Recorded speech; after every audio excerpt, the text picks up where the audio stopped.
CEO of Twigs Creation Incorporated, and a South Central LA native whose experiences in the school system inspired him to champion equitable education in communities of color. A Stanford graduate and a longtime Compton educator, Jason has served as a teacher, curriculum designer, and advocate for culturally relevant learning. He launched Compton Unified's first data science course and founded the Twigs Math Equity Project to increase math accessibility in underserved communities. Jason is a member of the High School Math Pathways Coalition in partnership with Just Equations and Data Science for Everyone. He is widely recognized for his work in educational equity, including honors like Legacy Champion Educator and Compton Teacher of the Year, and continues to drive impactful change in K-12 education. Dr. Kagba Suaray is currently in his 20th year as a professor of mathematics and statistics at CSU LB. In this position, he serves as a graduate advisor for one of the largest applied statistics master's program in the state. As a co-PI of the Long Beach Compton Data Science Learning Community in Southern California Consortium for Data Science Projects, he has been a leader in advocating for P20 data science pathways of Black and brown students. Please welcome Jason Lee Morgan and Dr. Kagba Suaray.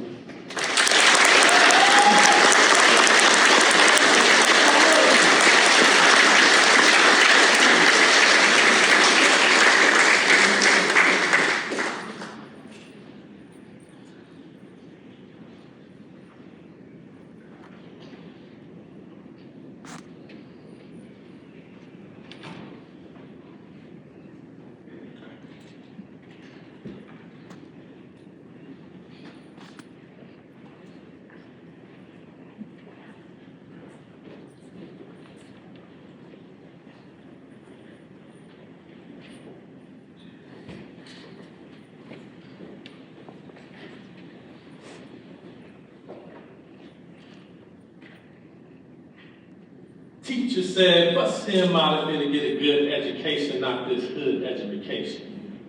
Your son's got a bright future, but not in South Central LA. Ship him on a bus to school 1 hour each way. I'm in the 2nd grade, went from Black and brown to white, Jewish, and Korean. My first experience of being the only Black face in the mostly white space. It's just me, I gotta represent the Black race. Man, I ain't even turned 8, this is it. A math question is going around this place. It's my turn. The teacher and I face to face. My heart is in a race. She pops the question, just a blank face on my Black face. There it is. I don't belong in this space. But that was just the beginning, and eventually I excelled in that place. And I learned that indeed this was no hood education. This was, man, good education. Decades later, I'm wondering why I had to leave my people to get that good education. With black and white is not always white and black in my neighborhood. We get this and yours get that. I heard that is where it's at and this is where it ain't, so ain't we coming. This narrative that I've just expressed is my first-hand experience with a social phenomenon called educational redlining. By a show of hands, raise your hand if you've heard of the term redlining. Look around at the data. All right, we're gonna do fist to 5. Fist means I've heard of, or I have no knowledge about this term. And 5 means you're an expert, you should be up here. So fist to 5, how familiar are you with the term redlining? 0, no knowledge, 5, expert. Look around, keep it up, get the data. Let's start there. Dr. Suaray. All right. To understand educational redlining, we must first understand its roots in the practice of redlining itself, a policy with a deeply racist history.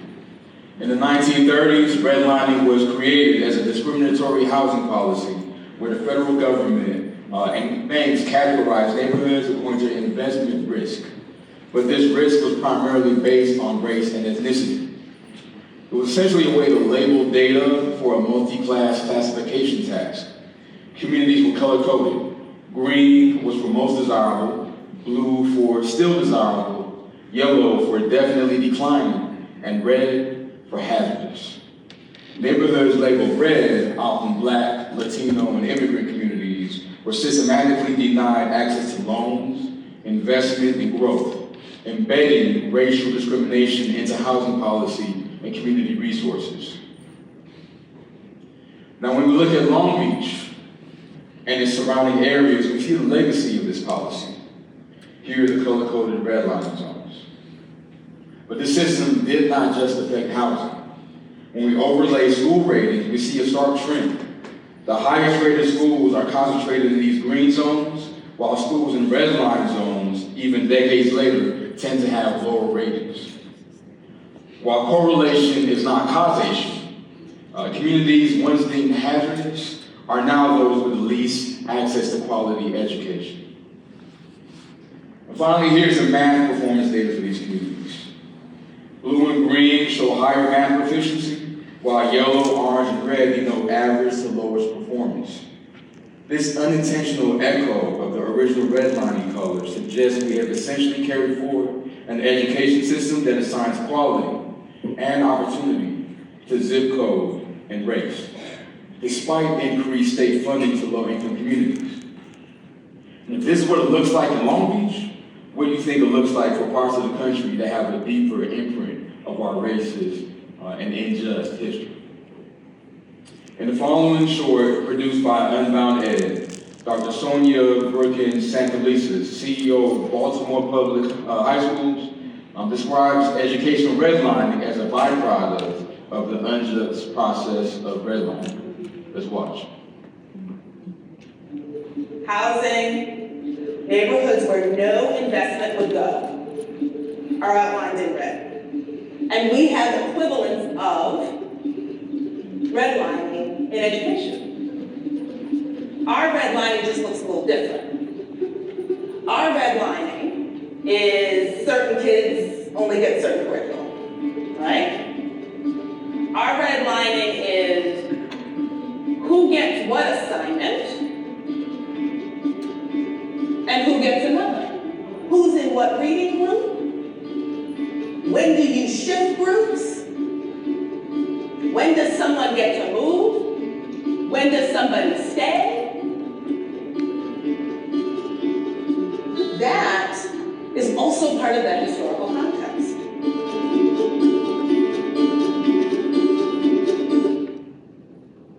Now, there is no subject where the effects of educational redlining hit harder than mathematics and STEM as a whole. The Bill and Melinda Gates Foundation found that too many students, especially Black and Latino students, and students from low-income backgrounds, experience math as a barrier to success rather than a gateway. This reflects disparities in curriculum and access that lead to a gap in performance and outcomes that widen over time. Addressing educational redlining isn't just a social responsibility. We're not just talking about missed potential in local schools, although that is huge. After all, what if Michael Jordan or LeBron James went to a school without a basketball program? Consequently, these gaps also shape who enters fields like data science and technology. Jason will come back to talk about what these disparities look like in mathematics education and what the bold steps he's taken to make a difference. So in 2017, I attended the Innovative Learning Conference, and I had the opportunity to visit the Nueva School. It's an independent school in the affluent community of San Mateo County, California. And as I visited this school, I attended multiple math lessons that were drawn out. Students were engaging with mathematics on a deep level, and I saw how much time the educators there were afforded compared to public school, where we're very dictated by pacing guides and standardized test deadlines. And so I pulled the instructor aside. I said, "Man, this is phenomenal what you're doing. But how do you prepare the students for the state test?" And I've been an educator over a decade by then, and he told me, "What do you mean? Our students don't take the state test." And it was then that I found that independent and private schools are not beholden to the same standard. They do not have to take the state test. Whereas in public school, if you do not test 95% of your population, you will be penalized. And it was there that I saw the possibilities of what students could be exposed to if educators had this time and the students were engaged with rich mathematical tasks. It was open, creative, problem solving, and had the ability to apply their mathematics. And those students were not much different than my own students. That wasn't the difference. The difference I noticed was the amount of exposure to this open and creative mathematical experience that was rich, and that was their norm, not a one-off lesson. And so I started thinking, how could this impact the students' relationship with mathematics over time? Let's dig a little bit deeper. On the left-hand side, you see here in the green, these are the current math and computer science offerings at Nueva School compared to the mathematics that was offered at our high school during the time of my visit in 2017. It's changed. I started investigating other elite schools, and I noticed a similar trend of offering greater course selection and promoting a broader scope of diverse mathematical experience and opportunities to explore the relevance of math in our everyday lives. And I wondered, how might this disparity in exposure contribute to the lack of cultural, linguistic, and socioeconomic diversity we see in STEM fields like data science? And as a Compton educator, I wondered, what could I do to bridge this gap for my students? I determined that if this experience, if it was good and positive and possible for these communities, then the same is true for my students in Compton. So I began to pilot math reform in our district, and in the midst of that work, which proved transformative for my students just as it did for the Nueva students, a landmark decision was reached. The University of California expands the list of courses that meet math requirement for admission. And for the first time, we had a high school data science course that counted for college admissions. This act opened many doors to answering the challenge of expanding math pathways in public schools, particularly those in redlined communities in Los Angeles, Long Beach, and Compton. The impact of this policy has resulted in the current math and computer science offerings at Dominguez High School.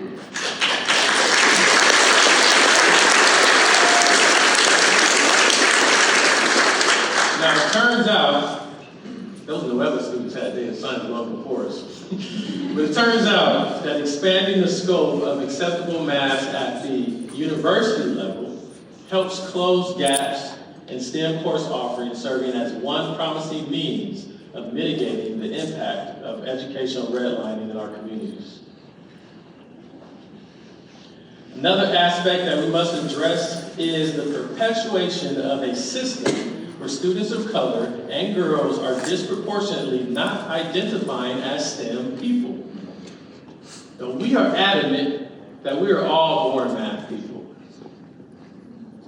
We counter this unidentification, declaring boldly, and if you will join me, everybody say, I too am a mathematician. Say, I too am a mathematician. This is all part of our identity and our collective heritage. But this evolution of educational redlining, where students begin to self-weed themselves out of STEM, occurs over time through prolonged exposure to narrowing systems by way of culturally biased instructional practices, lack of teacher preparation, inconsistent teacher retention, top-down curriculum approaches, and a pervasive teach-to-the-test culture. These factors, we may not see it if we're not in education, but in fields and classrooms that we work in, it results in widespread math and science trauma, or at best, a mere tolerance toward these essential subjects. Students, rather than finding joy, curiosity, or agency in their STEM learning, are instead compliantly, yet begrudgingly, paying the toll to the gatekeeper. We are in great need of STEM healing in our communities. We must pursue this ever-elusive prize of inspiration by listening to educators laboring in this space and following the example of one of our community partners like Street Code Academy, a nonprofit based in East Palo Alto, where their motto is innovation for everyone. You know, we gotta know what the future's doing, and that's XR, that's AR, that's VR, that's generative AI, that's metaverse, and you get a piece of that throughout this entire exhibit. Being able to keep the Black geographic communities amid tech is our number one goal of this collaboration. You can't be surrounded by Jordans, you don't need the fresh gear and the shoe house culture and not feel like you're blended. We're blended culture and technology. He was able to engage and be just hands-on with everything, and it just drew him in even more. His curiosity was awakened. It's great for me to see and witness my kids engaged and involved, and just getting them exposed to the technology and the things that will be prevalent in the world that they grow up in. So we see that there's this key aspect of overcoming the effects of educational redlining is the work of embrace and reclamation, where we motivate culturally, linguistically, socioeconomically, differently abled, and gender diverse students who have been uprooted from their STEM identities to reclaim their heritage. So we must do more, and we're excited about this modernization of mathematics, but we regret to inform you that data science is in peril.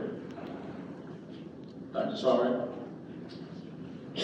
I met Tyler, a young man from East LA, and learned his story. Tyler didn't see a computer until middle school. I'm not talking about in the 80s, y'all. Tyler is a student right here at Cal State Long Beach, pursuing a junior in Cal State Long Beach in computer technology. Tyler is a junior in college right now. Imagine growing up in a world where data shapes every industry, from tech to healthcare and business, yet having no access to the tools, the technology, or encouragement to engage with it. The gap in opportunity reflects a larger debate that's been going on about the role of introductory data science, as Jason alluded to. Should we teach students by letting them do first? Or should we require them to learn theory before practice? It's a classic question that has a common sense answer. Do we need to learn about parabolas and the trajectories of projectiles in physics before we shoot basketballs? Do we really need to learn about music theory or about sound waves before we play around with the instrument? Unfortunately, the backwards theory-first approach has been championed by California institutions of public ed, which impacts what is taught in high schools trying to get their students college ready. The UC's recent decision to downgrade data science from being a course that satisfies the college math requirement leaves the future of Jason's data science class at Dominguez High in question. Why would a student take a course that is not counting for college readiness? So unfortunately, we fail our youth yet again. Right now, we should be seeing a historic wave of students eager for deeper exposure to mathematics. Math holds the key to the AI-driven world that we live in, and for the first time, math teachers finally have a question, for the eternal question, when will they ever use this, right? But instead, we see only some students, primarily those with access to coding classes and high-powered computers, stepping into this new world of inspiration, while others wait in the shadows, left behind by a system that doesn't offer them the same opportunities in the name of preparation. The tension between theory and practice, between preparation and inspiration, is leading to a false dichotomy and makes us think that practical math is less valuable. But practical applications are exactly what a field like data science can bring to the public and make it resonate with students of color, make them feel like they have a place, their stories have a place right here. That's how a student like Tyler was able to engage in data science with me earlier this year and was able to complete a summer internship in cybersecurity at the National Security Agency this summer. So this latest chapter of the California Math Wars, the same UC system that elevated data science has now downgraded high school data science and statistics and how they weighted for university admissions. This pushback has already led to declining enrollment in data science and widespread confusion about its validity. As my former student, Ruby, who was a data science student, attended UC San Diego, she said data science was relevant to what I wanted to do, and it's greatly prepared me for college coursework. But to be honest, Mr. Morgan, if it didn't count as math credit, I wouldn't have taken it.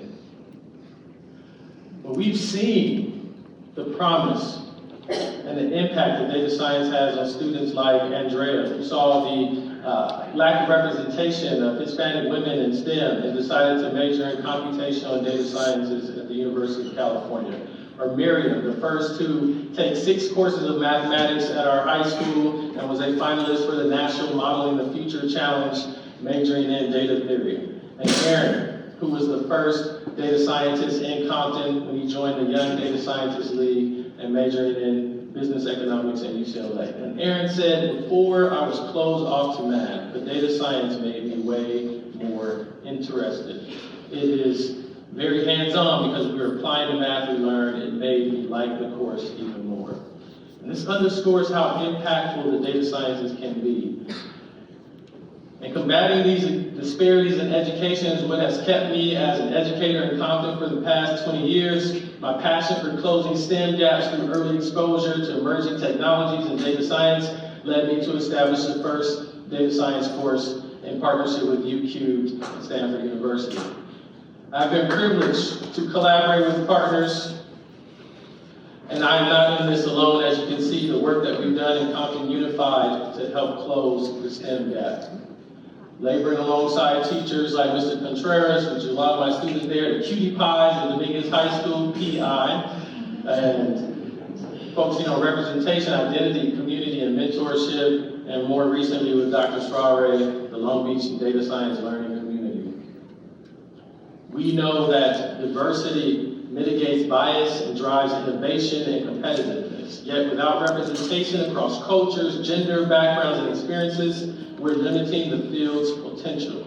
Greater representation in data science and STEM isn't just a nice to have, it is wisdom. Not only essential for industry growth and societal advancement, but more importantly, it is a divine call to action for our collective responsibility to become better stewards of our world. So we must continue this work of dismantling educational redlining at the K-12 education level, university level, on the policy floor, and with us as the data science community. What steps can we take as we begin to wrap up? Since we're on the university campus, I'll highlight some things that the university can do. One is create spaces on our campuses where the community is welcome to explore data science. Spaces like DataCon. And in spring, we're going to have Data Day at the beach on March 22nd, my birthday. So you are all welcome back. We can also facilitate research experiences that empower students from marginalized communities to see their people and priorities in the data in a positive way. And finally, we can lead the charge. As we can see, based on what's happening in Compton, universities have a huge trickle-down effect on K-12. So we can lead the charge to increase ethical and exciting exposure to data science in K-12 early and often. So you guys can please stand with us. So just stand where you're at. We're going to close out in a closing ritual called Data Science for All. So we bring in the red faces of all places and herald with our collective diaspora voices the change gon' come. But we've been to the mountaintop and we gon' come. Until narrow spaces are made all spaces. Until what the privileged have enjoyed those all faces. Until the leaves are opened up and the mountains laid low. Until the whispers of our ancestors cry, we hear. Let's go. We still coming. DataCon LA, we still coming. Please hold your hands out and repeat after me. Everybody say data science. Data science for all.